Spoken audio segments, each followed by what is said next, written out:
परिदिव्य रूपम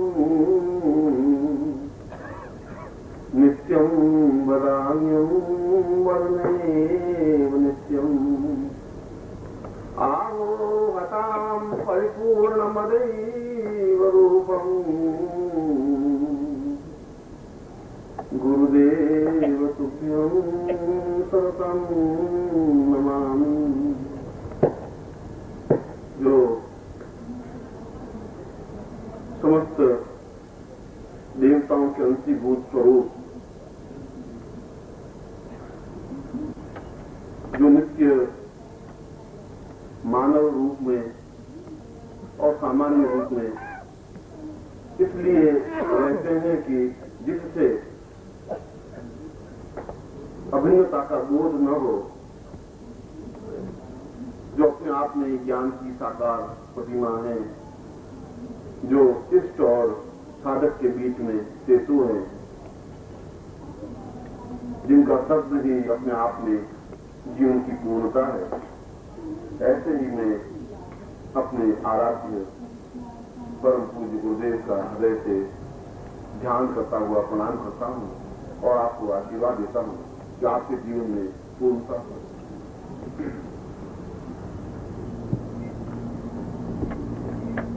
इस श्लोक में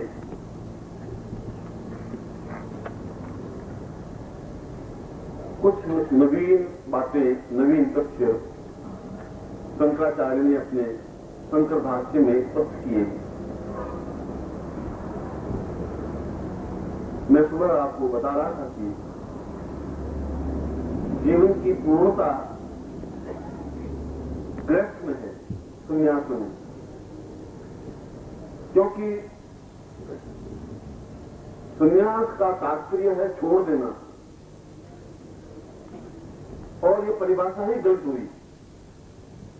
पिछले 20,000 वर्षों से इस परिभाषा को पकड़ करके हमारा सारा ज्ञान समाप्त हो गया, चिंतन समाप्त हो गया, क्योंकि हमने सबको छोड़ देने की क्रिया अपना दी। संन्यास का तात्पर्य छोड़ देना नहीं है, संन्यास का तात्पर्य है त्याग देना। छोड़ देने में और त्याग देने में अंतर है। त्याग का वह है जिसके पास सब कुछ होता है, वह त्याग कर सकता है। छोड़ता वह है जिसके पास है ही नहीं, वह छोड़ेगा क्या।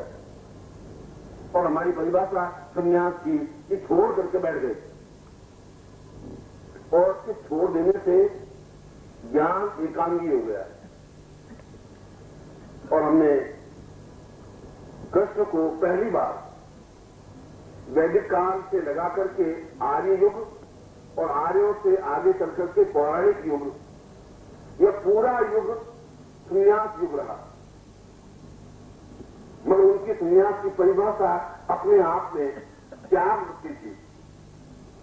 इसलिए त्याग वृत्ति कि दधीची को जब हड्डियां मांगी तो उन हड्डियां दान कर दी।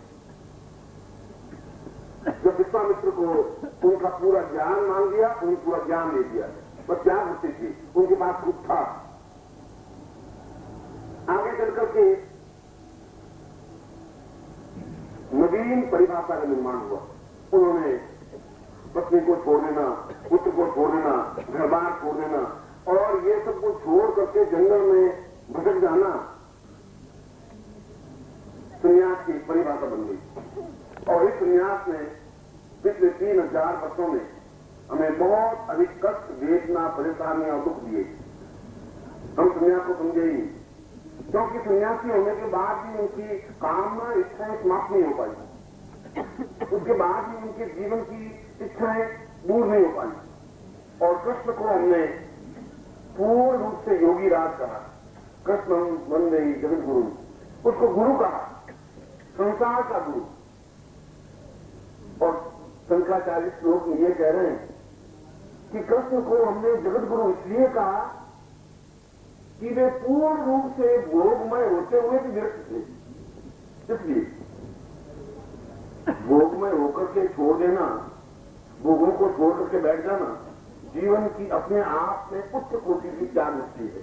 मैंने आपको बताया था कि अब वह समय आ गया है कि जब हम उस दिव्य साधना को दें। अगर शिष्यों को मुझे देना है तो मुझे शास्त्र की मर्यादा का भी ध्यान रखना पड़ेगा। मैं शास्त्र को छोड़ नहीं सकता। शास्त्र की मर्यादा को इसलिए नहीं छोड़ सकता कि शास्त्रों में एक नियम बनाए, मैं उन नियमों के अंतर्गत चलूंगा, मगर अपनी नवीन विचार दृष्टि लेकर के चलूंगा, नवीन चिंतन लेके चलूंगा।